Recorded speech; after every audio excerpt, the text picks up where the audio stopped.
po, tayo pong magsimula ng pag-awit ng papuri sa Panginoon. Song number 47 po, Song 47, A Shelter in the Time of Storm.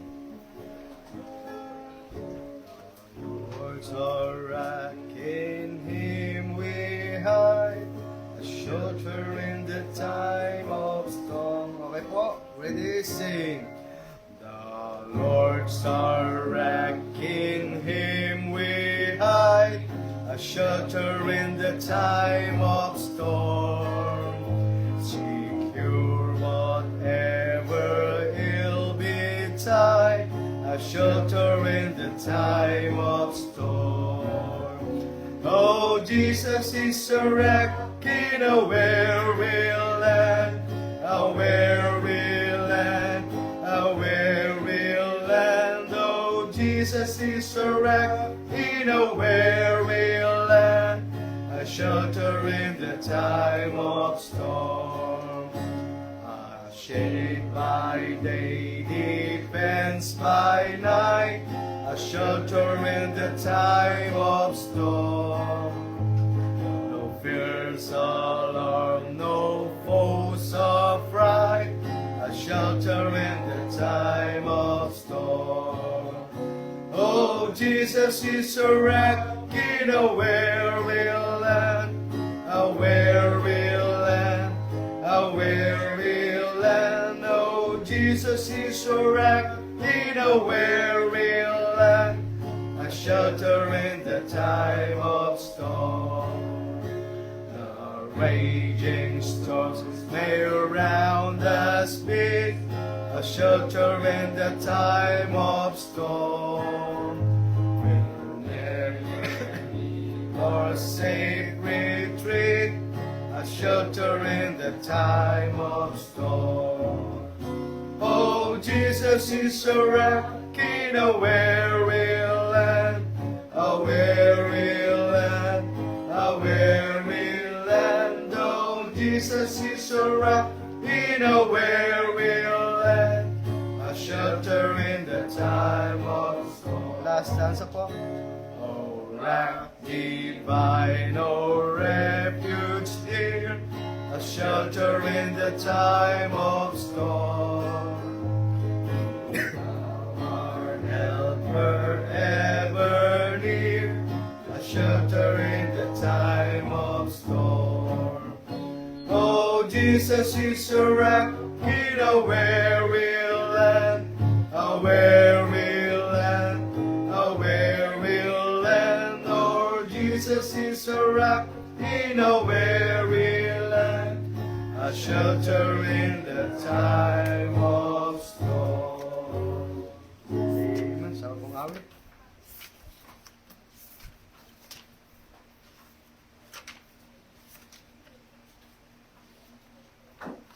Song number 7 din po, O Worship the King.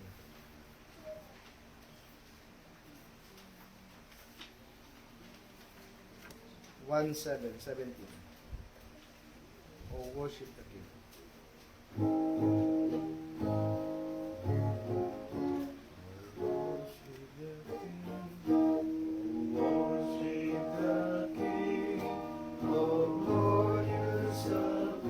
Okay po, ready, sing.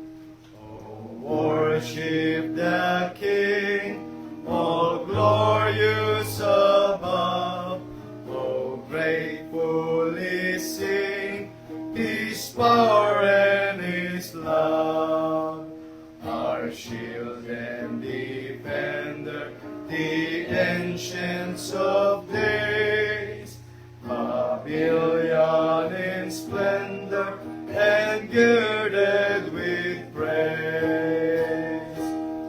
Oh, tell of His might, oh, sing of His grace, whose robe is the light, whose canopy is space.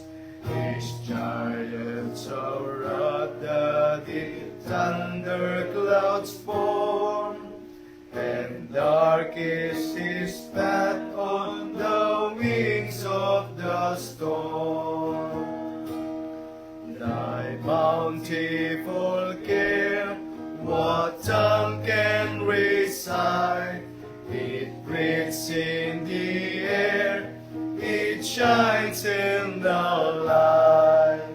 It streams from the hills, it descends to the plain, and sweetly distills in the dew and the rain. Last stanza po.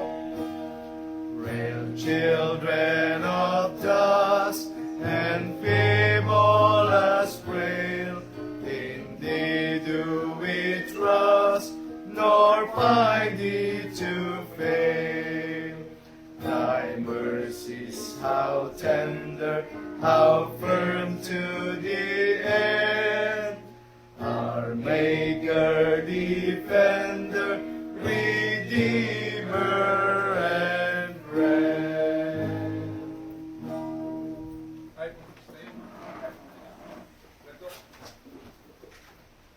Tayo manalangin.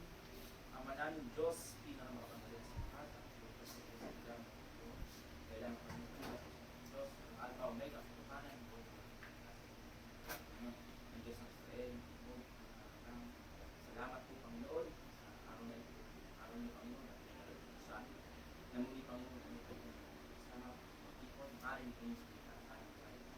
Salamat na Panginoon, na may kabalayan, namin yung banal na Espiritu ng Panginoon sa amin, sa gagamitin po sa amin, sa pagkalaman namin ng gabay, boses ito ng nasa inyo, Panginoon, at ganoon din Panginoon sa mga kitapakinig, dalangin ng pangunawa ng mga kaso.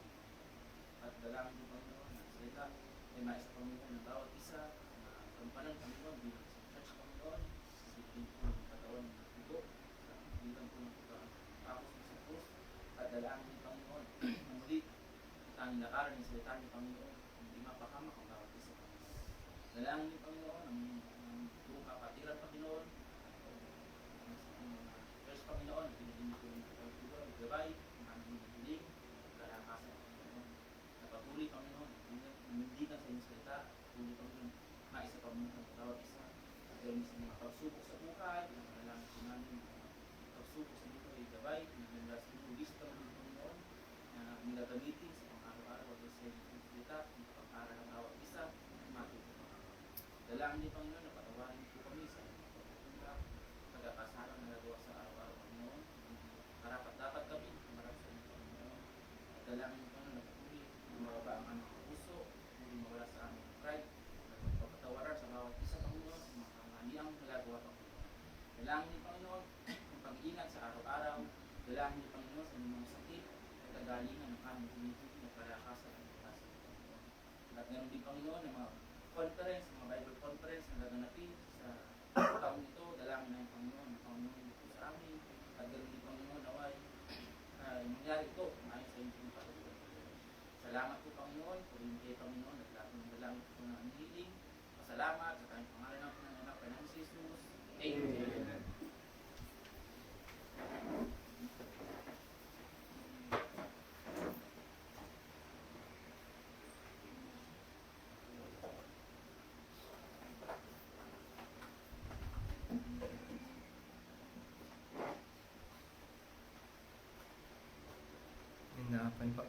Let's continue our scripture reading po from the book of Psalm, chapter 82. God standeth in the congregation of the mighty, he judgeth among the gods. How long will ye judge unjustly, and accept the persons of the wicked? Selah. Defend the poor and fatherless. Do justice to the afflicted and needy. Deliver the poor and needy. Read them out of the hand of the wicked. Verse 5. They know not, neither will they understand. They walk on in darkness, all the foundations of the earth are out of course. I have said, ye are gods, and all of you are children of the Most High. But ye shall die like men, and fall like one of the princes. Last verse. Arise, O God, judge the earth, for thou shalt inherit all nations. Salamat po sa ating nabasa, pagpalain po ang salita ng Panginoon.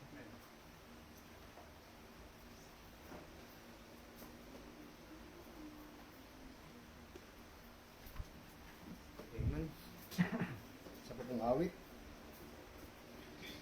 Song number 147 po, 147, Near the Cross. Jesus, keep me near the cross, through the precious fountain, free to finish. Song 147 po.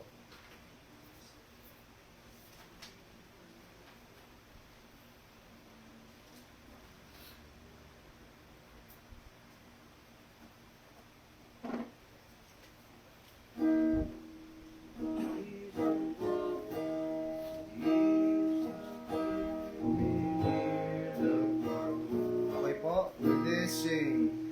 Jesus, keep me near the cross, there a precious fountain, free to all a healing stream, flows from Calvary's mountain. In the cross, be my glory ever, till my raptured soul shall find rest beyond the river. Near the cross, a trembling soul, love and mercy found me. There the bright and morning star shed its beams around me. In the cross, be my glory ever, till my raptured soul shall find rest beyond the river. Near the cross, O Lamb of God, bring its sins before me. Help me walk from day to day, with its shadows o'er me. In the cross, be my glory ever, till my raptured soul shall find rest beyond the river. Last stanza po. Near the cross I'll watch and wait, hoping, trusting ever, till I reach the golden strand, just beyond the river. In the cross, be my glory ever, till my raptured soul shall find rest beyond the river.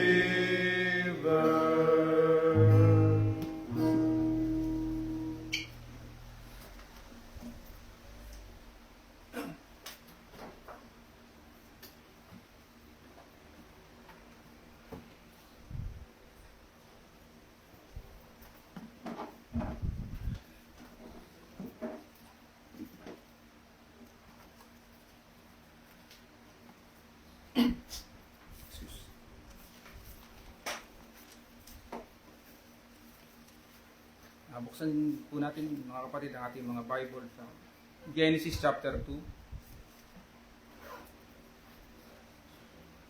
verse 18 to 24. Pag-aaralan po natin mga kapatid ngayon, medyo iba naman po ang ating pag-aaralan about family po ang ating pag-aaralan at sisimulan po natin sa married Christian couple.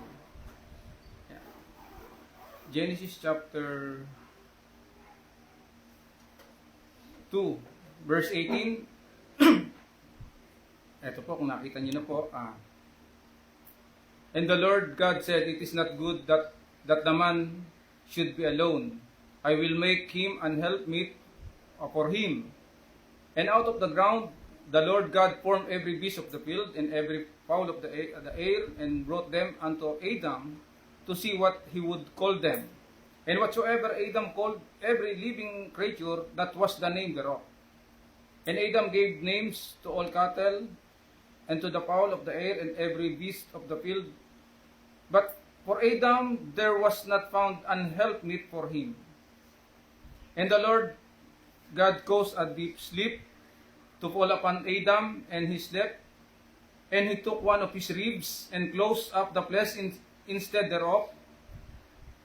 And the rib which the Lord God had taken from man, made he a woman, and brought her unto the man. And Adam said, This is now the bone of my bones, and flesh of my flesh. She shall be called woman, because she was taken out of man.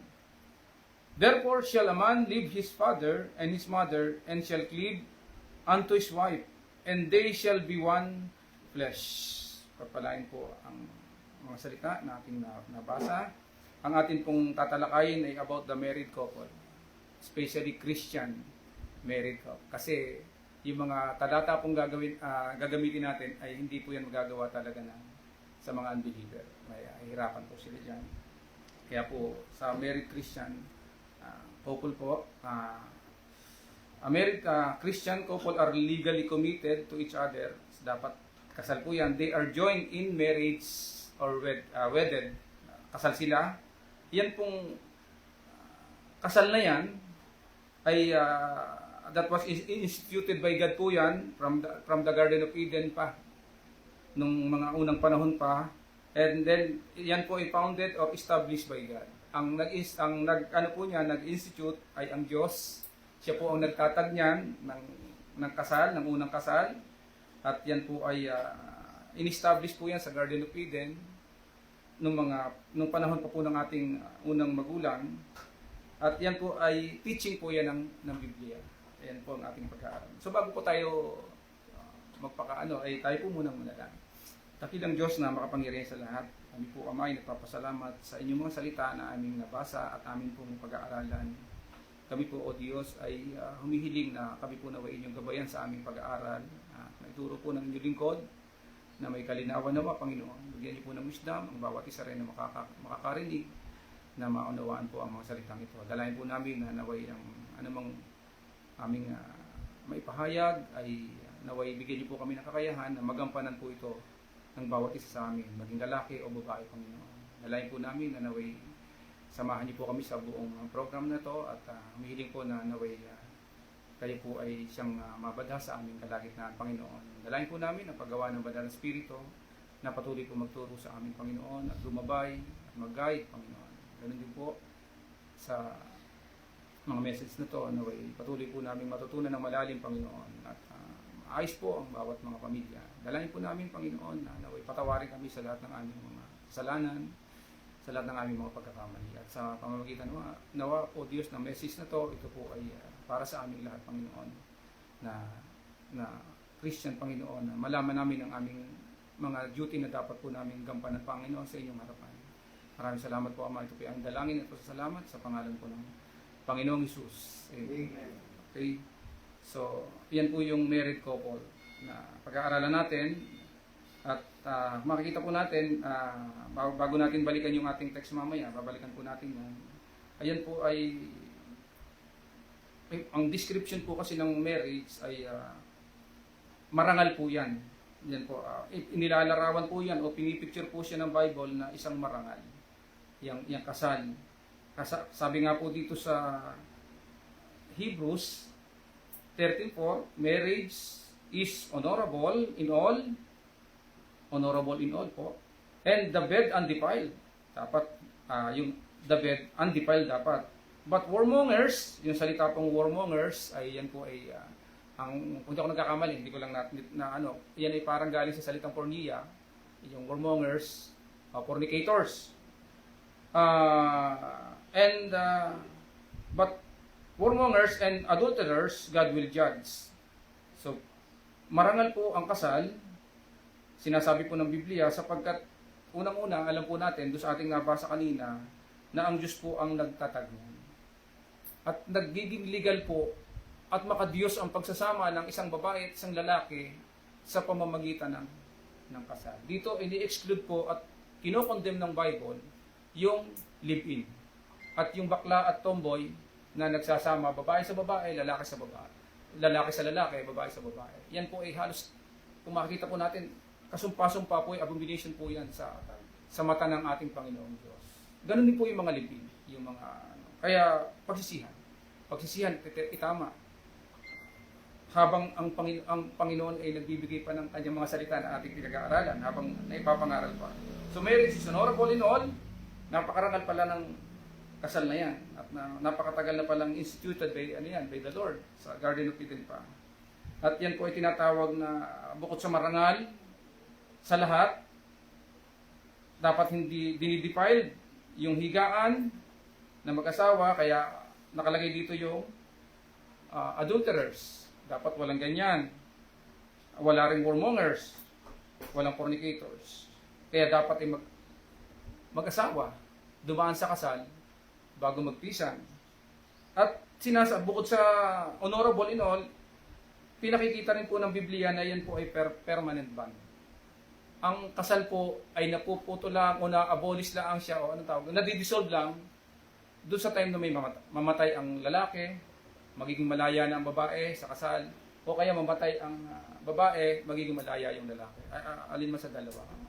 So doon lang siya. Pero yan po ay permanent ban po yun. Hindi po pwedeng paghiwalayin yan. Sabi po dito sa Matthew chapter 19 verse 6, so permanent po yan. Wherefore, they are no more twain, but one flesh. Pero dalawa sila ha. What therefore God hath joined together, let no man put asunder. Yung pinagsama ng Diyos in marriage, yan po ay hindi po pwedeng paghiwalay ng tao. Kaya po tayo hindi naniniwala tayo sa annulment ng marriage at saka yung divorce. At lalo na kung hindi tayo naniniwala doon sa mga live-in. Labag po yan sa ano. So, pagdating po sa marriage, mga kapatid, no finish contract yan. Hindi katulad nung sa trabaho, pag probationary ka, hindi ka nakapasa sa may finish contract. Sa kasal, kamatayan lang po ang nagdi-dissolve. Yan po ay batas ng Diyos. At ang batas po ng tao, pag hindi po umaayon sa batas ng Diyos, ay hindi po natin gagawin yan. Susunod muna kami sa Diyos bago sa tao po. Kasi nung mga unang panahon po, maganda rin ang mga batas, lalo sa Amerika, kinuha po. Usually sa Bible po, kinukuha yung mga batas na yan. Subalit nung dumating na, kahit dito sa atin sa Pilipinas, nung dumating na yung mga mapakiapid, yung mga masasamang mambabatas, gumagawa na po sila ng sariling batas. At iniiwan na yung Biblia, tulad ng batas na divorce, same-sex marriage, ng lalaki sa lalaki, babae sa babae. At yung nagsasama ng hindi pinoproteksyonan po nila kanilang mga sarili. Mali po yan, mga kapatid. Ang pag-aasawa po ay hindi po pwedeng basta na lamang baliwalain. Kasi marangal po yan . Diyos po ang nagtatag niyan, Diyos po ang nag-establish niyan. Doon pa po sa Genesis chapter 2, verse 18 to 24.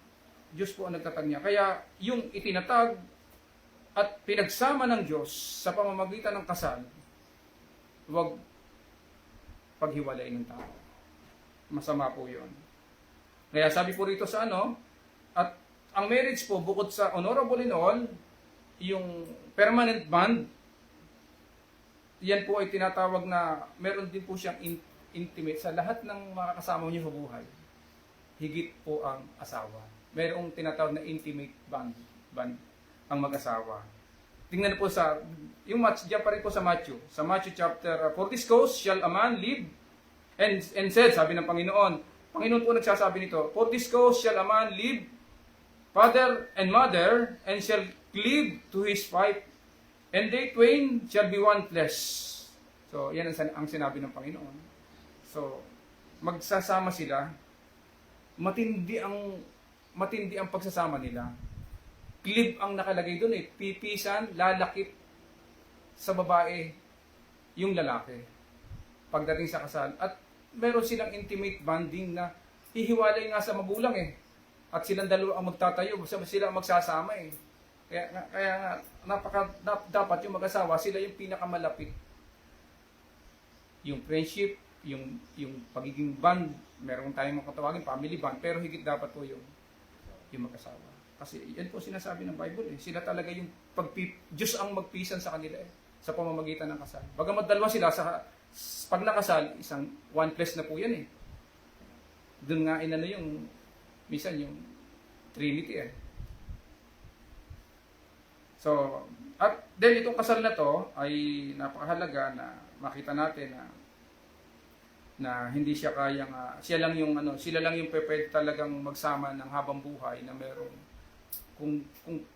kung may best friend ka at may pinakamalapit sa puso mo na isang tao, dapat wala nang iba kundi ang iyong asawa.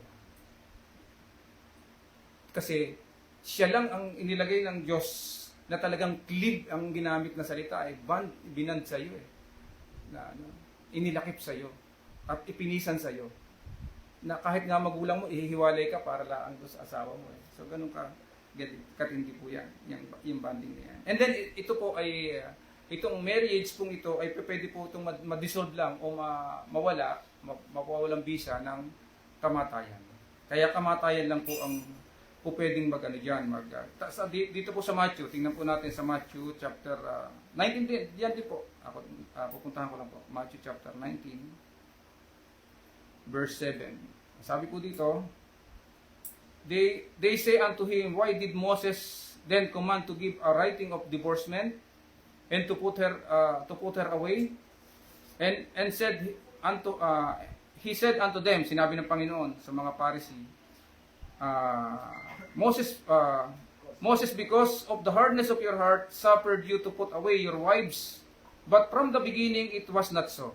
Laging ibinabalik ng Panginoon doon sa beginning, kay Eva, sa ating unang magulang, kay Adan, na talagang sa simula ay hindi gayon. Yun ang sinasabi ng Panginoon.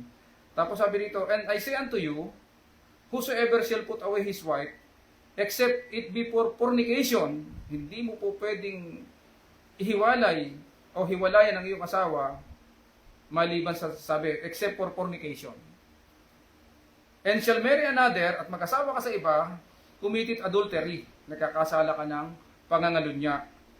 And whoso married her which is put away, doon sa inihiwalay mong asawa o hiniwalay mong asawa dahil sa fornication, pag nag-asawa uli siya, ang sabi rito, that commit adultery. Nagkakasala rin ng pangangalunya. Yan po yung sinasabi. Kaya hindi po pwedeng paghiwalay ng tao. Yung pinagsama ng Diyos. Yung wife, sabi po rito sa 1 Corinthians chapter 7 verse 39, the wife is bound by the law. Batas po yan ng Diyos as long as her husband liveth. So kapag ang mag-asawa, bound po yan ng batas. Pinag-iisa po sila ng batas hanggang pareho po silang buhay. Hanggat nabubuhay sila. But if her husband be dead, she is at liberty to be married to whom she will. Only in the Lord. Kapag namatay na yung husband mo, doon ka pa lang po pwedeng may kalayaang mag-asawa ng legal at hindi ka nagkakasala. Ang sabi nga lang dito, only in the Lord. So, pagmananampalataya, only in the Lord.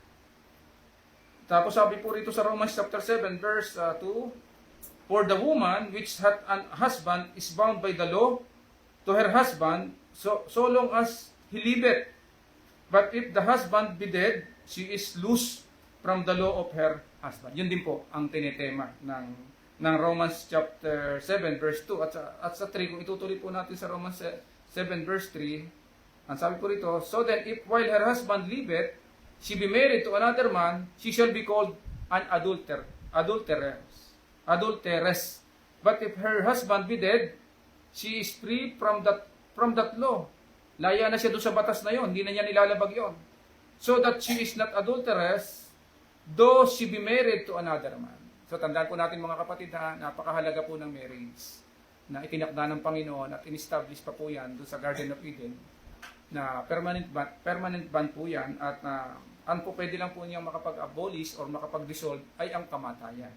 Kaya nga sa mga kasal, till death, may mga binabanggit na sa ceremony, till death do us part, yung bandang huli. Yan, na nire-recite nila mula doon sa nagkakasal.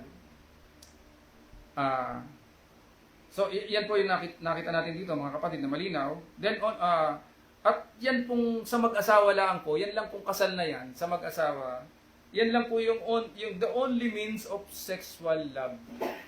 Wala na po dapat. Sa mag-asawa lang yan. Hindi pwedeng gawin yan ng binata at dalaga, kahit pa kayo napamulungan na, kung hindi pa kayo kasal. Lalong, dito, kinokondem po ng Bible ang live-in. Kinokondem po yan. Kaya nga po, yung isang member ng church, kapag ka may anak na nag-live-in, tuloy pa rin ang kanyang membership. Hindi naman siyang gumawa. Pero pagka kaming mga nasa office, nadi-disqualify po kami. Kapag may ginawa ang anak na ganyan. Kasi, ibig sabihin, napakasama ng bagay ngayon. Hindi yun ang itinakda ng Diyos. Hindi yun yung in-institute ng Diyos. Hindi yun ang in-establish niyang paraan ng pagsasama. Mali po yun. Kaya, yung legal lang, pagdating sa sexual love, walang iba kundi sa mag-asawa lang.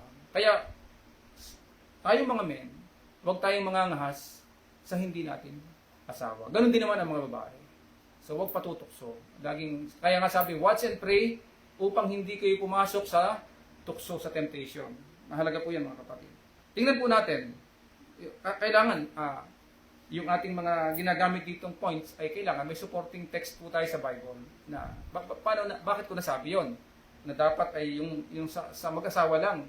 Hindi po masama ang sex pagdating sa legal sa mag-asawa. Ano nga yan po yan eh. Yan eh, itinakda po yan ng Diyos sa kaligayahan ng mag-asawa yan eh. Dito po sa Proverbs, tingnan po natin, dito po muna sa Genesis chapter 1 verse 28. Tingnan ko lang po kung ito nga yun. Genesis 1:28. Ang sabi po rito, and God blessed them, and God said unto them, be fruitful, and multiply, and replenish the earth, and subdue it, and have dominions over the fish of the sea, and over the fowl of the air, and over every living thing that moveth upon the earth. Sinabi po niya sa lalaki at doon sa babae na kanyang nilalang ng Diyos. Isa pa po dito. So, ibig sabihin, yung salitang replenish the earth, so paano mare-replenish kung hindi magpuproduce, kung walang sex, yung legal sex sa mag-asawa. So, Diyos po ang nagutos niyan. Kaya lang, doon po siya sa tama, sa legal. Doon sa kanyang itinakdang, sa under ng wedlock, ng kasal. Okay? So, nakita po natin yan, mga kapatid. Isa pa po, Proverbs. Kasi minsan, kaya nga ang aking diniliver ngayon ay yung Christian couple, yung The Married Christian Couple, ang ating pamagat, ang title natin. Tingnan pa po natin, mga kapatid, sa Proverbs. Sa Proverbs 5, verse 15. Ang sabi po dito, ito ha, uminom ka ng tubig sa iyong sariling tipunan ng tubig, at sa nagsisiagos na tubig sa iyong sariling balon. Dapat sa asawa lang po yan. Sabi, drink waters out of thine own cistern, and running waters out of thine own well. Let thy fountains be dispersed abroad, and rivers of waters in the street. Let them be only thine own, and not strangers with thee. Kita po natin. At tapos, let thy fountain be blessed, and rejoice with the wife of thy youth. Let her be as a loving hind, and pleasant roe. Let her breast satisfy thee at all times, and be thou ravished always with her love. So, legal yan sa mag-asawa. Sabi po sa Tagalog, gaya ng maibiging usa at ng masayang usang babae, bigyan kang katiwasayan ng kanyang dibdib sa buong panahon, at laging malugod ka sa kanyang pag-ibig. So, yan po yung sinasabing the only means of sexual love, yung marriage, na yung ikinasal yung mag-asawa. And then dito sa verse, okay, tama po, sa verse hanggang verse 19 na Then, isa pa po dito sa 1 Corinthians. At yung iba, outside dyan, illegal na po yan, kasalanan na po yan. Sa 1 Corinthians chapter 7, verse 3, ang sabi po rito, ibigay ng lalaki sa asawa ang sa kanya'y nararapat at gayon din naman ang babae sa asawa. Ang babae walang kapangyarihan sa kanyang sariling katawan, kundi ang asawa. So walang iba ha, kundi ang kanyang asawa lang ha. At gayon din naman ang lalaki ay walang kapangyarihan sa kanyang sariling katawan, kundi ang asawa. Huwag magpigil ang isa't isa, maliban kung pagkasunduan sa ilang panahon, upang kayo mamalagi sa pananalangin. At muling kayo'y magsama, baka kayo tuksuhin ni Satanas dahil sa inyong kawalan ng pagpipigil. Ayan. So sa mag-asawa lang po yan. Magbibigayan, kasi ang Diyos po nagtakda niyan. Akala natin masama yung gano'n. Hindi po sa mag-asawa. Illegal po yan. But warmongers, sabi nga po sa kaya lang, pagka hindi talaga, pag hindi kasalo, outside the wedlock, o outside the marriage, but warmongers and adulterers, God will judge. Sabi yung binasa natin kanina sa Hebrews, chapter 13, verse 5. Malalagot po tayo sa Panginoon. So nakita natin yung kahalagahan po ng kasal, na ito po ay panghabang buhay. Meron silang intimate bond. Sila lang talaga yung magsasama ng yung maigting na pagsasama, sa kanila lang po talaga yun. Yung malapit na pagsasama, yung closeness, nasa mag-asawa po yan. Siyempre, liban lang sa Panginoon. Ang Panginoon ang number 1, pero dito sa lupa, siya na po. Yan po yung nakita natin dito. At ngayon, puntahan po natin yung pangalawang points, yung duties of both husband and wife. Ano po yung importance, the duties and importance of itong ganito, yung makita natin. Yung importance ng mga duty ng bawat isa. Yung duties of the wife. Tingnan po, Genesis chapter, yung duty po nila, Genesis chapter 2, balik po tayo sa ating text. Kaya sabi ko po kanina, babalik po tayo sa text.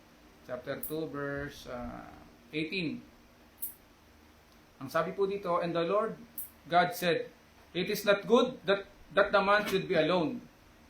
I will make him an helpmeet for him. Parang aid o yung katuwang sa buhay. At hindi ang Diyos ang may gusto na hindi na ang lalaki ay yung nagsosolo. Ang gusto ng Diyos may kasama.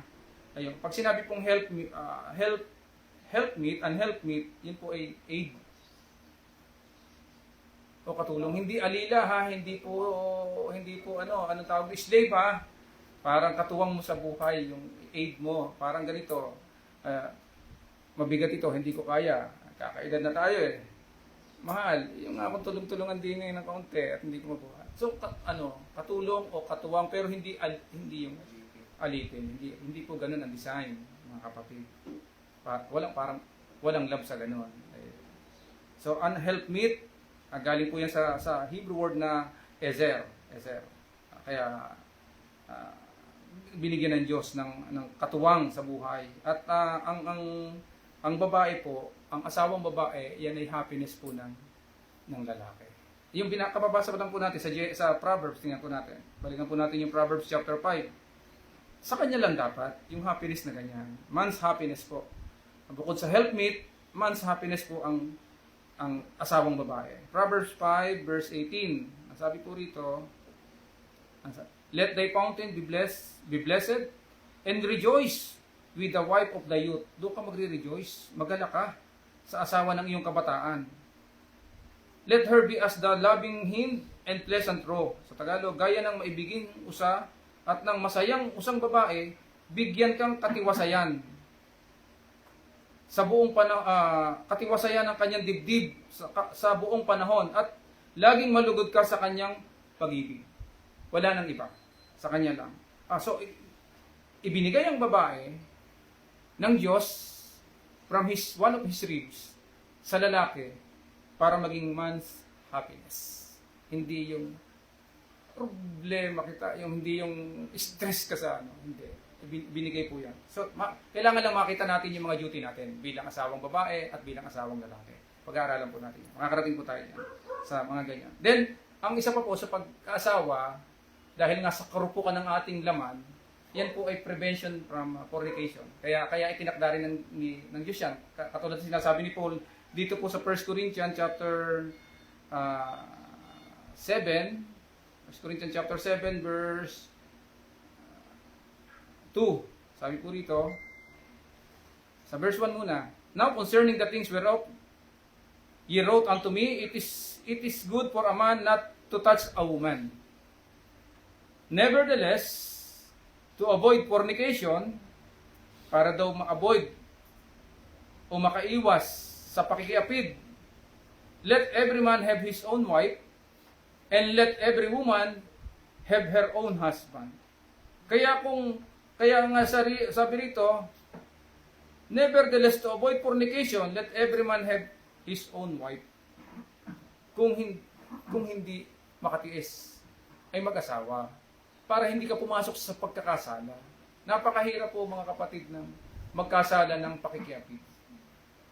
Kasi sabi ni Paul sa 1 Corinthians chapter 6 verse hindi ko malakanda kung 15-18, every sin that a man commit does not affect his own body. Kaya sabi niya fornication. But a sin, yung kasalanan ng fornication sins against his own body. Sabi niya sa ang sinusulatan niya po ay Church ng Corinto, mga saved po yun. Kasi kahit saved, minsan may bumabagsak sa ganyan.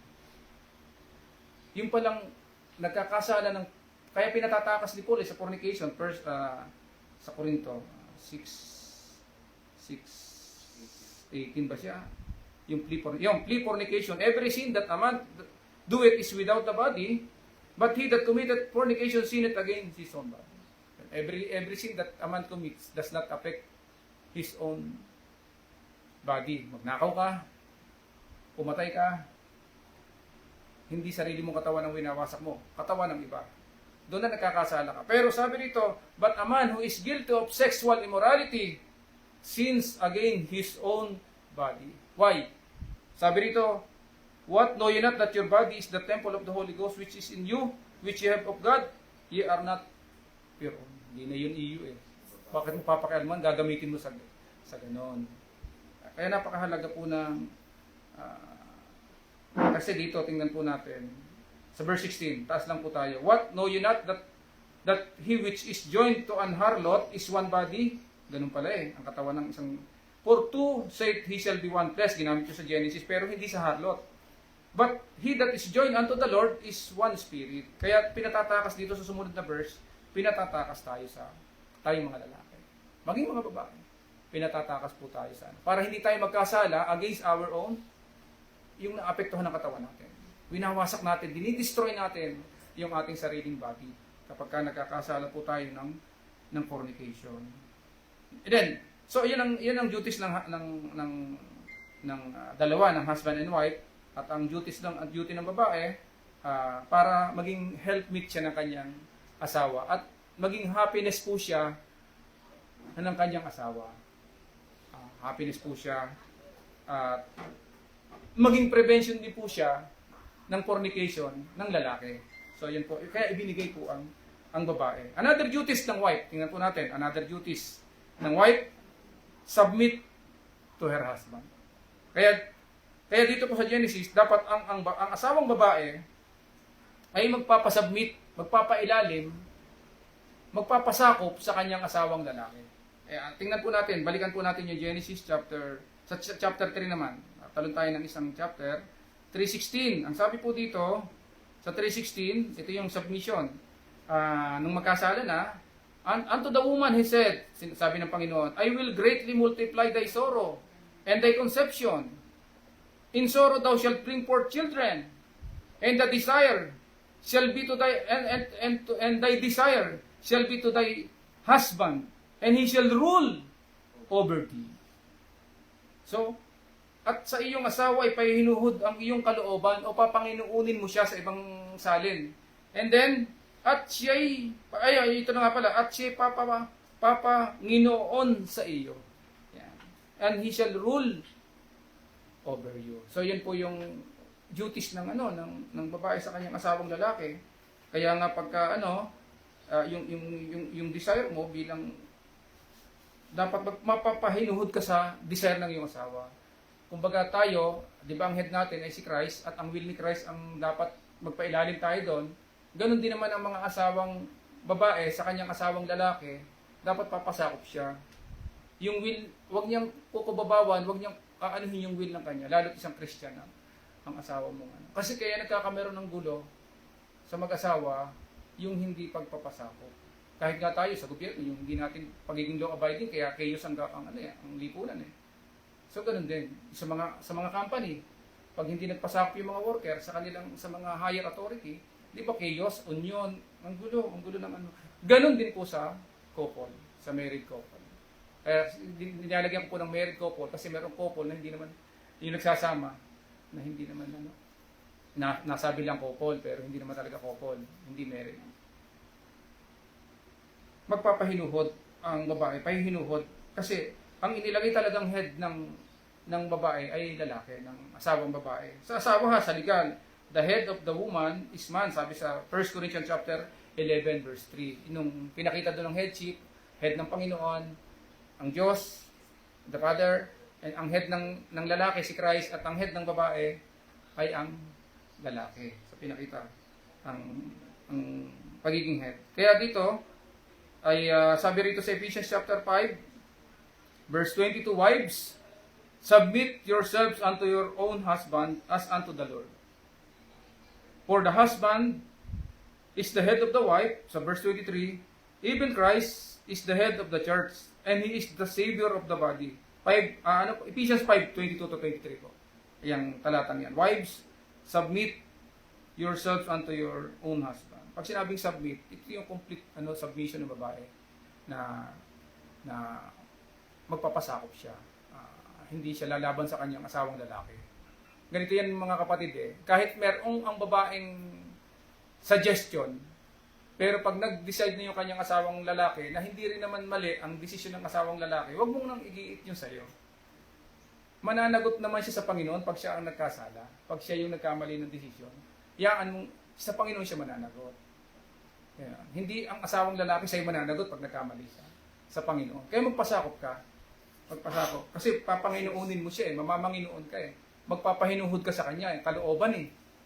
Kasi nga, thy desire shall be unto thy own husband. Yung iyong desire, sa iyong papahinuhod ka sa iyong asawang lalaki. Yan po yung design po ng Biblia. Tingnan na po natin yung supporting text dito sa First Peter. Tingnan po natin, mga kapatid. Under na rin po ito ng ating point na submission of woman sa kanyang husband. 1 Peter chapter 3 verse 1. Ang sabi po rito, likewise ye wives, be in subjection into your own husbands, that if any obey not the word, they also may without the word be won by the conversation of the wives. Gayon din naman kayong mga asawang babae, pasakop kayo sa inyong sariling asawa, upang kung ang ilan ay hindi tumatalima sa salita, ay mga hikayat ng walang salita sa pamamagitan ng ugali ng kaniyang asawang babae. So, pwede rin pong gamitin ang asawang babae, hindi yung kaligtasang katulad sa gospel kundi yung ugali yung marangal na nagpapasakop sa asawa, makikita rin po yun, yung inyong godly conversation. Makikita rin po yun ng iba, especially ng mga kaysa yung lumalaban tayo. Kaya po dito, while they behold your chaste conversation coupled with fear. Yan, na sa pagkamasid nila ng inyong ugaling mahinhin na may takot. Tapos yung adorning, sabi rito, whose adorning, yung pagpapalamuti, whose adorning let it not be the outward adorning of plaiting of the hair, and of wearing of gold, or of putting on apparel, but let it be the hidden man of the heart, yan, in that which is not corruptible, even the ornament of meek and quiet spirit. Yun pala yung sa babae. Dapat meron siyang ornament, meron siyang palamuti ng meek and quiet spirit, which is in the sight of God, sa kanyang asawa, which is in the sight of God, of great price. Kaya pala kapag ang babae ay may palamuti o hiyas ng kataimtiman, ng meek and quiet spirit, ng maamo at payapa, na espiritu maamo at payapa, ay may malaking halaga sa paningin ng Diyos. So saan kayo? Doon sa may malaking halaga sa paningin ng Diyos o sa ginagalit niyo ang Diyos? Yun ang duties mo na. Mga men, mamaya, makikita rin natin ang duties natin. Baka tayo lumalapis na. Titingnan din natin. Yan. So, yan po yung duty ng mga asawang babae.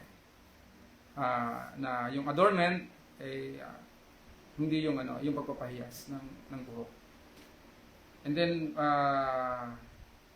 kasi sabi po rito, for after this manner in the old time, nung pala sa Old Testament pa, nung dinidiscuss ito ni Peter, for after this manner in the old time, the holy women also, who trusted in God, yung mga nanampalataya sa Diyos nung Old Testament, adorned themselves being in subjection unto their husband. Yung pala yung kanilang palamuti.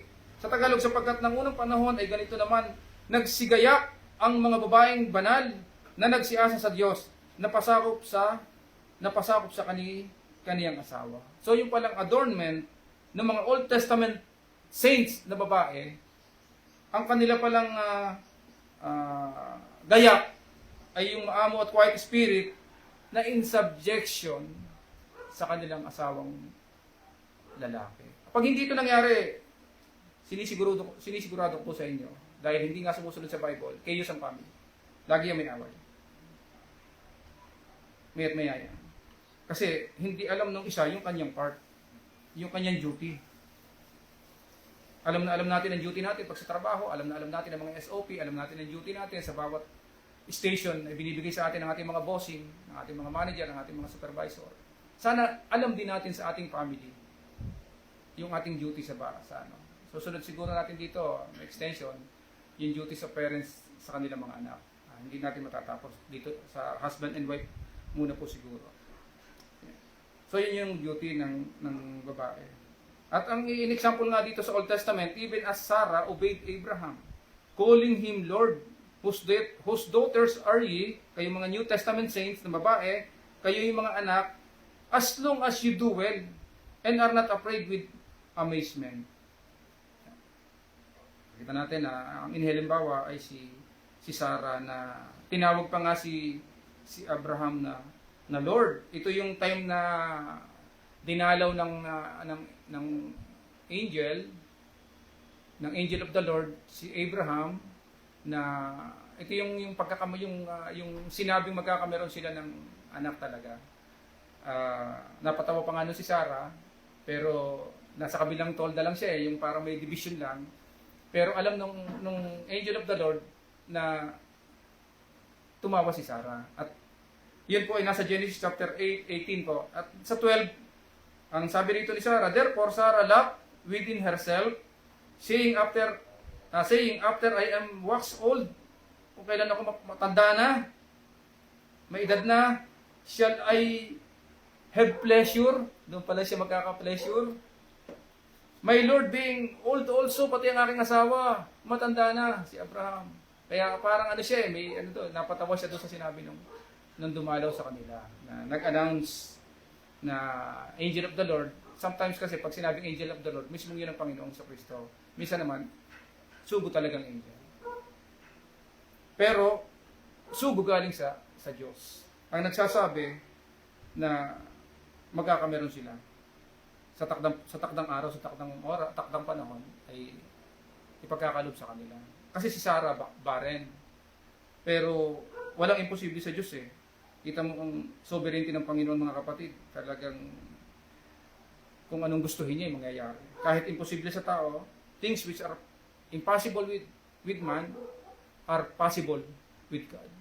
For nothing shall be impossible with God, sabi ng Panginoon. Yan o. Ang salita dito, my Lord being an old. So tinawag dito, ito yung sinasabi dito sa kanina, yung binasa natin na sa 1 Peter chapter 3 verse 6, na even Sarah obeyed Abraham, calling him Lord. Lord pala ang tawag ni Sarah. At kayo, sabi sa New Testament, ang mga daughters ni Sarah, kung ganun din kayo, nagpapasakop sa inyo inyong asawa. Mga lalaki, kung baga tayo dahil sa pananampalataya na ibinigay sa atin ng ating Panginoong Kristo, yung faith of God select, naging parang, naging ano rin tayo, sons of Abraham. So, ganun din naman kayong mga babae, daughters kayo ni Sarah, na tumawag kay Abraham ng Lord kung ginagawa rin nyo ang inyong part, ang inyong duty. So, kaya dito sa Genesis chapter 3, verse 16, yung binasa natin kanina rito, and thy desire shall be to thy husband, and he shall rule over. Yung rule ay, yung sinabi rito, and he shall rule, parang he shall be Lord over you eh. Yun ang yan ang. At yan ay hindi dapat gawin ng pastor sa mga member ng church, yung lordship. Pero sa mag-asawa, papasako talaga. Iba naman yung lordship ng sanlibutan eh. Siguro na sidetrack ako. So, siguro sa ibang topic yun. Pero sa mag-asawa, he shall rule over you. Kasi ang tungkulin ng babae, to love your husband. To love your husband. Wala ka dapat ibang iniisip na mahalin pagdating sa relation, kundi ang iyong asawang lalaki. Titus chapter 2 verse 4. Sabi ko rito, that they may teach the young women to be sober. Ito yung mga matatagal ng member na babae ng church. Ito turo po ni Paul na sabihin mo Titus na ganito, that they may teach the young women to be sober, to love their husband, to love their children. To love their husband first, and then pag nagkameron ng anak, to love their children. So may talagang ibigin ang asawa. At sa 5:33 po ng Epeso, ay igagalang mo naman ang iyong asawang lalaki. Huwag mo siyang dudulutan ng kahihiyan. Ang sabi po rito sa 5:33, gayon man ay umibig naman ang bawat isa sa inyo sa kani-kaniyang sariling asawa, gaya ng sa kanyang sarili. At ang asawang babae ay gumalang sa kanyang asawa. Kaya kasi siya yung ruler mo. Siya po yung inilagay ng Diyos. At mamaya, pupunta pa rin tayo. Kaya, ngayon po, kasi iba na ngayon po ang mga kababaihan sa ating kapanahudan eh. Noong panahong una po, medyo sari-sariwa pa yan eh. May dumating po kasing history ng sangkatauhan. From 1960 to 1980, yung Women's Liberation Movement na ini-equal na ng mga babae, nakikita nila bakit parang tayo mababa ang ano sa atin, laging tapos kahit sa mga company, bakit lalaki ang parang binibigyan ng daan para sa pag-a-apply. Kaya sila yung may nakaisip niyan eh. 1948 pa, hindi pa 1960s eh. 1948 may nagsimula na niyan. Kaya lang yung yan, nakilala yan noong 1960s to 1970s. Yan ay nagkameron ng impact sa mga kababaihan sa ating lipunan. At nakapasok din po yan sa mga churches. Kaya nga, anong una, ang mga Baptist ay nakabelo, pero nung tumbad ng huli, nagtanggal na po sila. Kasi nga, naapektuhan talaga, napakamakamandag ng women's lib na yan. Yan po ay labag sa sa Bible yung kanilang mga yung equality, yung pagkakameron ng equality, at susunod na diyan yung yung sasabihin ay anti-discrimination ng mga bakla at mga tomboy. Yan ngayon ang namamayagpag nung panahon ng 1960s to 1980s, women's liberation, yung pagpantay ng mga babae sa lalaki. Gusto nila maging equal sila sa lahat, sa karapatan, kaya marami nun lalo na sa Amerika, yung pagpapasakop. Pati sa church, pati yung pagbibelo naapektuhan. Ngayon naman, ang tinatrabaho ng kaaway ay yun namang equality, yung sa gender naman. Yung mga bakla, tomboy, ayan naman ang ipinapasok nila. Pasama na ng pasama. Pero ito, hindi pa kung titingnan natin, equality, pero labag na sa Bible, lalo na yung ngayon, mga kapatid. So, hindi pwedeng maging pumantay kayo sa lalaki. Ang inilagay ng Diyos, ang head nyo talaga, ang ng mga babae ay ang lalaki. At ang itinalaga ng Diyos sa Garden of Eden, mga kapatid, ay unang-una, Adam and Eve. Walang Adam and Steve. Walang ganun talagang wala namang Eve and Catherine. So, yan po ay mali. Pero sa ating kapanahunan ay halos malilegalize na. ng lipunan at tanggap na po ng lipunan. Yung mga ganang bagay. Sa mag-asawa lang po yan, yung pagsasama, yung kasal. At at least alam natin ang duty kayo po mga women, alam niyo po ang duty. Na ang adornment po niyo ay yung adorn inwardly in the heart. Yung holy conversation, ornament of meek and quiet spirit sa kanyang asawa, yan, who trusted in God, yung adornment, yung subjection. Sinasabi po sa 1 Peter chapter 3 verse 5 at saka sa hanggang 6 na tinawag pa nga po ni Sarah na Lord si Abraham. At yun po yung yun din po yung sinasabi sa Genesis chapter 3 verse 16, he shall rule over you. So no need, pagdating sa Bible, no need po yung women's league. Hindi kailangan yan. Yan ganyan. Nakakasira po ng family yan. Nakakasira na samahan ng mag-asawa po yan. So nakita po natin yung duty ng babae sa kanyang asawang lalaki. Sa asawa po hindi sa kalibin.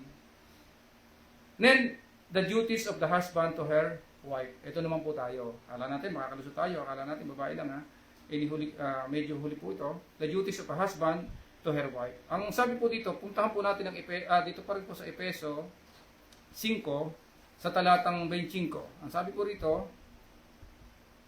ayan, husbands, kayo mga lalaki, love your wives, even as Christ also loved the church and gave himself for it. So tayong mga lalaking asawa, kayong mga asawang lalaki, ang sabi rito, ibigin ninyo ang inyong asawa, babae. Nagaya naman ni Kristo na umibig sa iglesia. So yung pag-iibig talaga natin, dapat ay yung kagaya ng kay Kristong pag-ibig sa iglesia. Kung gaano kamahal ng Panginoong Kristo ang kanyang iglesia, yun din ang iniuutos sa ating mga lalaki na ating duty sa ating mga asawa, na ibigin din natin ang ating asawa na parang yung pag-ibig ng Panginoon sa kanyang church. Yan po ang sinasabi dito, that he might sanctify and cleanse it with the washing of water by the word. So, yan.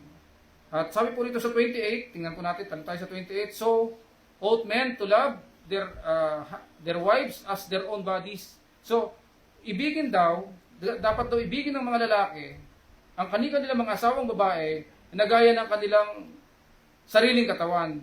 He that loveth his wife, loveth himself. Kaya ang pag-ibig po talaga tapos sa 29, for no man ever yet hated his own flesh, but nourished and cherished it, even as the Lord the church. Ganun na naman, inihalin tulad na naman yung Panginoon sa kanyang iglesia. Yung pag-ibig pala ng lalaki, natin mga lalaki, sa ating asawang babae, ay dapat ay katulad ng pag-ibig ni Kristo sa kanyang iglesia.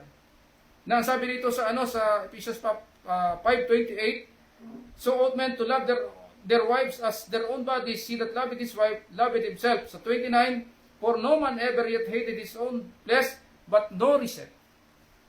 So, pag sinabing nourished, to rear up to maturity, provide food for growth. So, yan po ang parang inaalagaan mo, para bagang isang halaman na lagi mong inaalagaan, dinidilig at pinalalago. Kung sa katawan naman, iniingatan mo yung sarili mong katawan para ikaw ay ma-preserve, lumakas. So, kung yun lang sa sarili mo gagawin mo, ninonourish mo sarili mo, nire-rear mo to maturity or to growth o pinatitibay mo, dapat ganun din ang babae.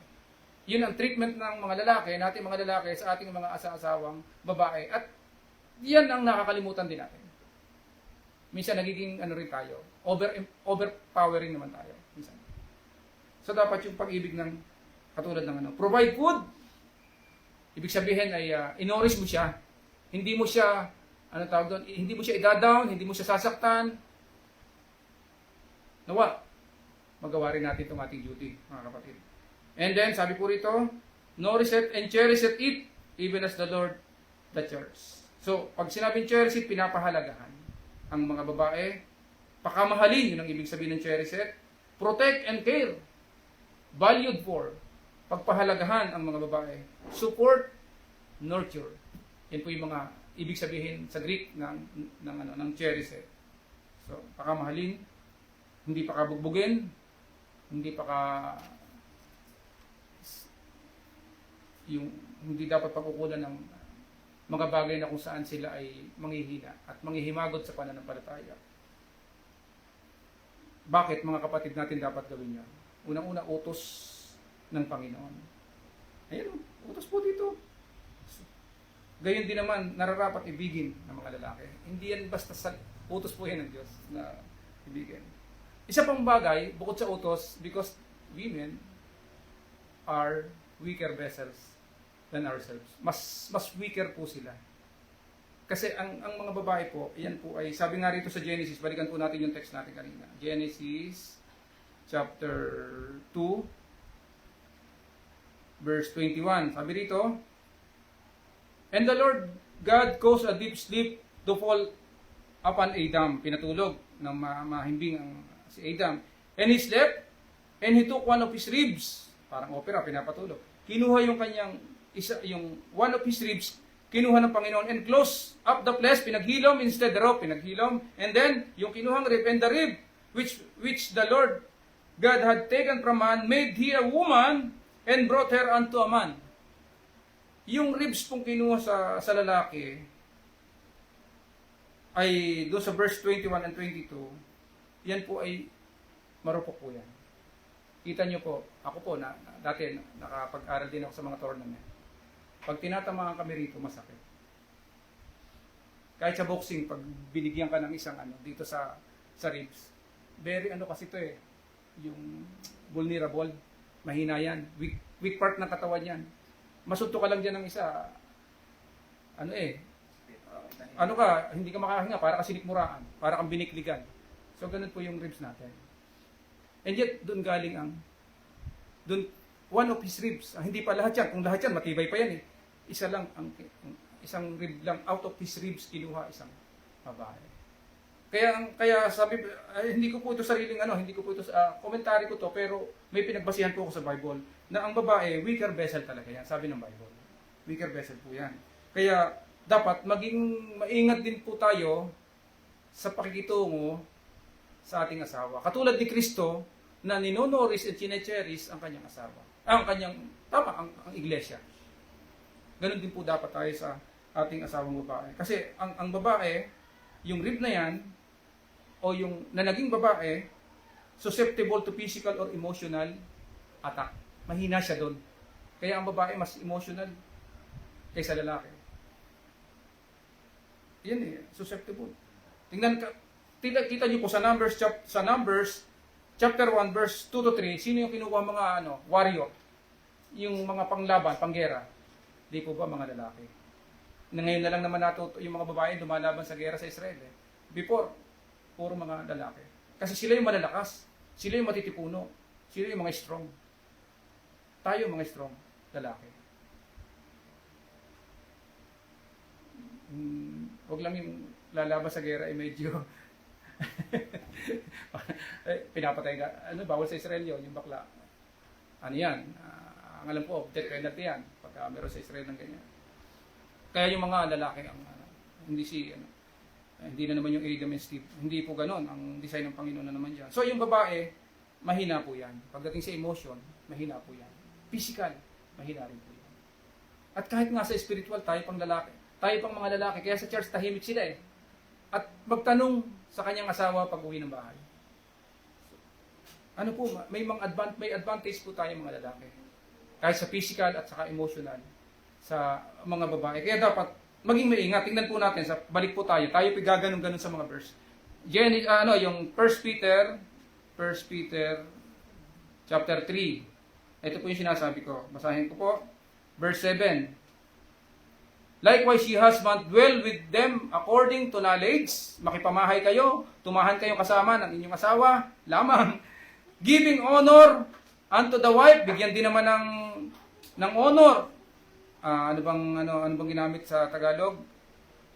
Pakundangan ba? Pagkilala. Tapos sabi rito, "Giving honor unto the wife as unto the weaker vessel." Yun po yung sinasabi ko sa inyo, na ang babae, yung rib na kinuha, weaker vessel po yun. And then, sabi rito, "And a weaker vessel, and us being heirs together of the grace of life, and that your prayers be not hindered." Yung mga lalaki, magsipamahay kayong kasama ng inyong asawa. So, talagang ganun ang design ng Panginoon. Magsipamahay kayong kasama ang inyong mga asawa. Yun yung time kasi nahihiwalay tayo sa ating magulang pag tayo nag-asawa sa Genesis. Yung lalaki, hihiwalay sa kanyang ama at sa kanyang ina, at siya ay makikipisan sa kanyang asawa. At silang dalawa ay magiging isang laman. Through marriage na itinakda ng Diyos, na inano ng Panginoon. Doon pa lang, mawawala sa poder ng magulang ang isang lalaki o babae man sa matrimony, doon sa inside the matrimony, kung siya'y mag-aasawa na. Yan po yung nasa ano. At bukod sa susceptible to physical or emotional attack or harm, susceptible din po ang babae to spiritual attack or temptations. Sino ba ang nadaya sa Garden of Eden sa chapter 3? Di ba babae? Kaya po dito, and Adam was not, sa 1 Timothy chapter 2 verse 14, and Adam was not deceived, but the woman being deceived was in the transgression. Kaya ingatan niyo po nating mga lalaki, ang ating mga asawang babae. I-guide po natin sila, inonori sila, kasi weaker vessel lang. Not only in emotional or physical attack, but yung attack din ng kaaway sa spiritual. Iingatan natin. Kaya ang design ng Panginoon, dapat huwag kang hiwalay. Lagi kang kapiling ng iyong asawang lalaki, yung babae. At ganun din ang lalaki. Huwag maghihiwalay. Kasi nga, pag nagkalayo, susceptible po siya. Baka, kung hindi man sa physical, baka dumating sa pakalalagayan pang spiritual. Baka hindi siya makasustain. Kaya nandiyan dapat ang lalaki. Kasi katuwang nga Pati sa sa ating kalalagayang mananampalataya, katuwang din dapat siya. Nag-aaralan kayo, umuupo kayo, nagsisharing kayo sa bahay, naririnig naman ng anak dapat, nandun din ang anak, nagsisharing ng mag-asawa. So yan po yun, kumbaga, hindi naman po sa sa amin po, sa family ko, sa aking mag-asawa, halos araw-araw yata, gabi-gabi kami, nagsisharing kami ng asawa ko. Kaya minsan yung alam ko, natututunan din niya. Kasi alam ko, ang babae talaga, tayong mga lalaki ang magdadala sa kanila. Yung pagdating sa mas tayo mas nauna tayong naturuan ng Panginoon at hindi tayo masyadong emotionally weak, mas tayo. So yan po yung namin, yan po yung family namin. Sa kabila nun, minsan nagkakasamaan pa rin ng loob. Di lalo na kung wala kayong sharing ng Word of God. Kung hindi ginagampanan ng lalaki yung kanyang pagiging katulad ni Abraham, and he shall teach his children in his household. Di ba yan ang sinabi ng Diyos kay Abraham, kaya yung Sodoma at Gomorrah nung tutupukin, pinaalam kay Abraham dahil ganun siya magtuturo siya maano si Abraham masunurin siya sa Panginoon. So yun po yung yun po yung kahinaan ng babae, mga kapatid, na kaya po kailangan po siyang alalayan, pakitunguhan bilang isang marupok na sisidlan. Na tayong lalaki medyo matibay-tibay na pagdating sa physical ay kaya wala may nakita na ba kayong contact sport na ang lalaki at babae ang siyang sa parehong weight division? Wala. Mabubugbog ang babae kasi mahina sila. Nangyayari yan siguro sa mag-asawa. Pag unbeliever, bubugbugin ng babae. Sa sport hindi yun ang natural talagang hindi yun ang liga nakukurap lang, pero hindi yun ang dapat.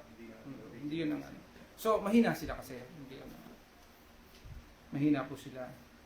At nasaan na ba tayo? Ayan, yung kailangan din po nating makita, mga kapatid.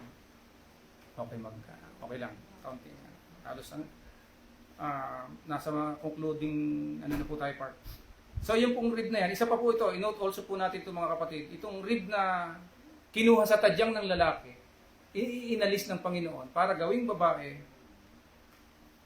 Yung tadyang na to, that has been taken out of man will be joined again through marriage. So itong tinanggal sa atin, i-join uli sa lalaki through marriage. Kaya makukumpleto uli ang isang lalaki, ibibigay uli sa kanya yung kanyang hindi pwedeng live-in kasi hindi dumadaan sa kasal ang live-in For this cause shall a man leave his father and mother, and shall be joined unto his wife, and they two shall be one flesh. So, mas matibay na. Kasi, dalawa kayo pero isang flesh kayo. At yung ribs na yan, during marriage ceremony, o during marriage time, sa wedding, ibinabalik po yung ribs na yan. Kasi kaya tinawag na ano ko lang pong ribs, kasi galing nga sa ribs ng lalaki. Ibinabalik po yan sa lalaki during the time of marriage. Ibinabalik po yan. At hindi doon ibinabalik sa ribs. Dapat dito, sa puso na. Kaya mamahalin mo, i-cherish mo, in-honorish mo, hindi mo ihiwalayan, hindi mo bubugbugin, hindi sasaktan, hindi mo kukutsain, kundi kasi dito na ang balik niya sa puso pag hindi na dito sa ribs ulit. Dito na. So, yan po ang kaya nga sa wedding vow, di ba malimit sa wedding vow, ito ang sinasabi ay yung lalaki, Tulume, take you, Narcisa, to be my wedded wife or husband, to have and to hold from this day forward. Pangako nyo yun ha. Baka, usually, yan ang sinasabi ha, ng mga, for better and for worse. Baka naman for better lang. Kasi kahit for worse, dapat magkasama kayo. Ayan ha. In sickness and in health, to love and to cherish, then till death do us part, or till death us do part. So, yan, biblical itong nire-recite na to during wedding ceremony. Biblical po to. Kaya, yung lalaking humihiwalay sa kanyang asawang babae at natakas sa responsibilidad at sa pag-ibig, parang bakla yung ganun eh. Yun ang bading eh. Yung parang yun ang mga parang natakas sa responsibility. Eh sana naman, huwag mangyari ito sa isang Christian. Sa isang Christian couple. Masakit po yun. Dahil tayo ang dapat mag-example, maging ilaw ng sanglibutan. So, yan po. So, ought men to love their wives as their own bodies. He that loveth his wife, loveth himself. Kaya hindi na kailangan yung mga women's league. Kasi alam na ng lalaki dapat yung kanyang papel sa kanyang asawang babae. For no man ever yet hated his own flesh, but nourisheth and cherisheth it, even as the Lord the church. Inulit ko lang po. At ito pong babae, mga kapatid, kung may oras pa nga lang sana, maisama sana yung Proverbs 31. Ito po ay sinasabing crown. Ito palang babae, pag napangasawa na natin, at tamang pag-aasawa, she is also a crown to her husband.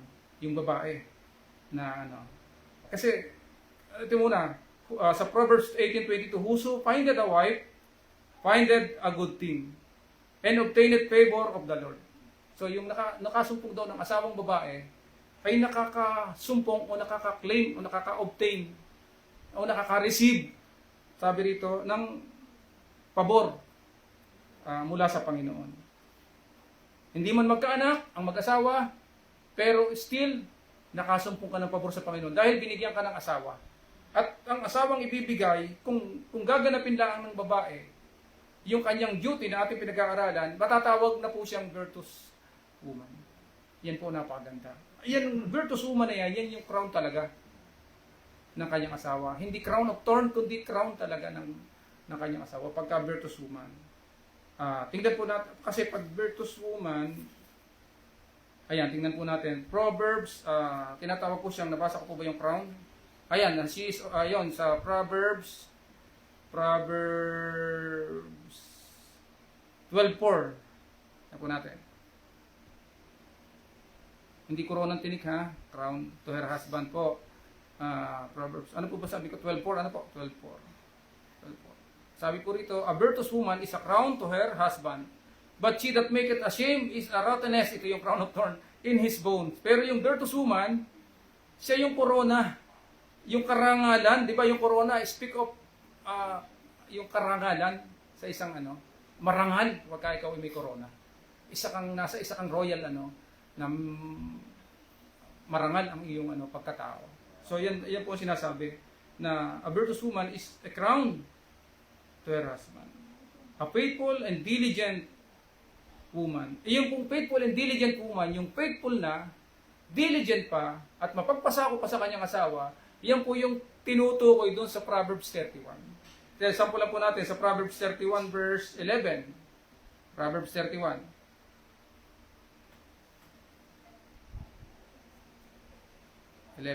Sabi po rito ay ganito. The heart of the husband that safety trust in her, kasi faithful siya, so that he shall have no need of spoil. She will do him good and not evil all the days of her life. Ayan, gumagawa siya ng mabuti sa kanya at hindi kasamaan lahat ng kaarawan ng kanyang buhay, sa lahat ng kaarawan ng kanyang buhay. At kung itutuloy niyo pa ang basa, mahaba-haba nga lang, masipag itong babaeng ito, napakasipag. Diligent woman. Kaya nga sabi, yung diligent woman, yung faithful and diligent woman, na submissive woman is a crown to her own husband. Sa 13, tingnan po natin. She seeketh a wool and flax, diligent, worketh willingly with her hands. She is like the merchant ships. She bringeth her food from afar. Ganon, masipag, parang merchant ships. She riseth also while it is night. Madaling araw pa yun. And gave meat to her household and a portion to her maidens. Hindi lang sa kanya, kahit si may alilang babae, gumagawa itong babaeng ito, masipag ito. Hindi ito yung pag may alila ay nakaupo na lang at utos ng utos. Ano to, may magandang integridad po ng babaeng ito. At sa verse 28, tingnan po natin sa 28.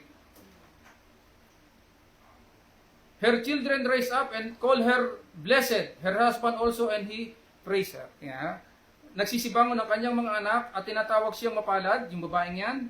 Gayon din ang kanyang asawa, yun din, at pinupuri siya niya ng kanyang asawang lalaki na sinasabi, maraming anak na babae ay nagsisigawang may kabaitan, ngunit ikaw ay humihigit sa kanilang lahat. Ang ganda pagka ganun po yung feedback sa babae, yung ang ganun ang samahan. At itong babaeng ito, bukod sa faithful, submissive, diligent, generous. Mapagbigay po ito. Hindi ito kuripot, na hindi tuturuan ng kanyang asawa, huwag kang magbigay dyan kay sister, kay brother. Ang dami na nating naibigay dyan, hindi po yan. Tingnan po natin ang verse 20. She stretched out her hand to the poor, yea, she reached forth her hands to the needy. Ayan. Iginagawad niya ang kanyang kamay sa katukha, oo, inaabot niya ang kanyang mga kamay sa mapagkailangan, sa mga needy. So hindi kuripot, hindi ito close-fisted itong babaeng ito, kundi siya ay open arm So yan po yung kaya yung babaeng yan ay crowned sa kanyang husband sa 23. Ang sabi ito, her husband is known in the gates. Nakikilala tuloy yung nagiging tanyag tuloy ang kanyang asawang lalaki. When he seated among the elders of the land. Maganda talakayan dito sa susunod yung about family pa rin, yung kay Job at kay Ruth. Pero siguro unahin natin yung responsibility muna ng parents sa kanyang children sa susunod. Ituturo natin yan. Dapat yung responsibility muna ng husband and wife to each other. And then pag na-establish natin yan, magkakaloobin ng Panginoon, ang Diyos na nagbubukas ng bahay bata. At pag nagkaanak, ano naman yung gagawin nila sa kanilang mga anak. Kung hindi naman, patuloy nilang gawin yung kanilang duty bilang mag-asawa. At sila'y kumpleto na. Ibig sabihin, ano na sila ginawa silang isa ng Panginoon. So, yun ang nakita natin na she is meron siyang tinatawag na virtue yung babaeng ito sa 30 to 31. Kaya po natin diyan pa rin po sa same chapter. Favor is sweet and beauty is vain, but a woman that feareth the Lord, she shall be praised. Yun pala po ang sikreto. But a woman that feareth the Lord, she shall be praised. Kaya yung babaeng hindi mapagpasakop sa asawang lalaki, medyo nakakalimutan niya yung takot sa Diyos. Tapos, yan po tapos saka siya mapupuri. So yun po yung nakita natin dito mga kapatid na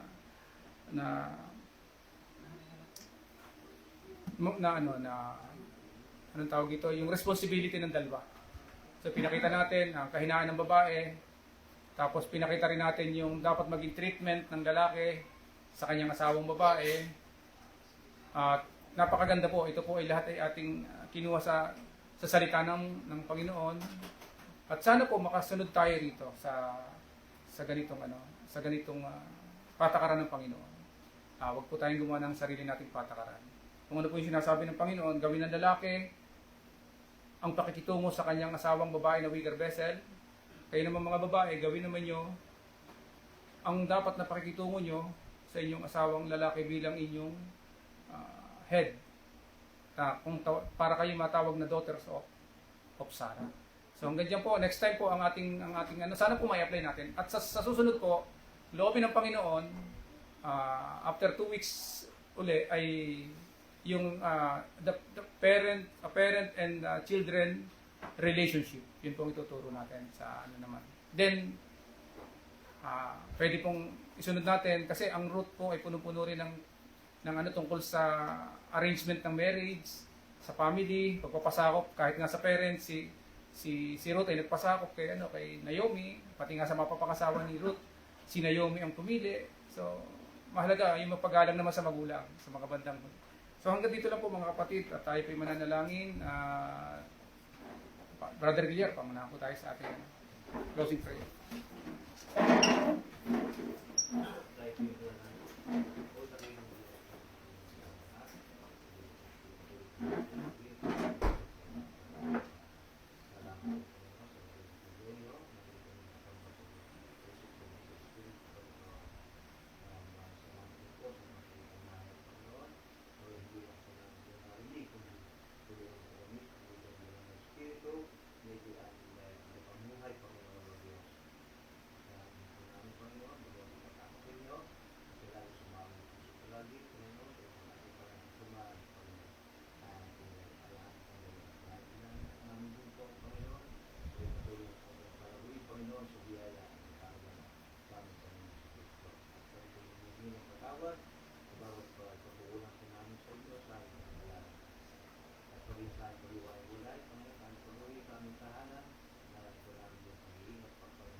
Amen.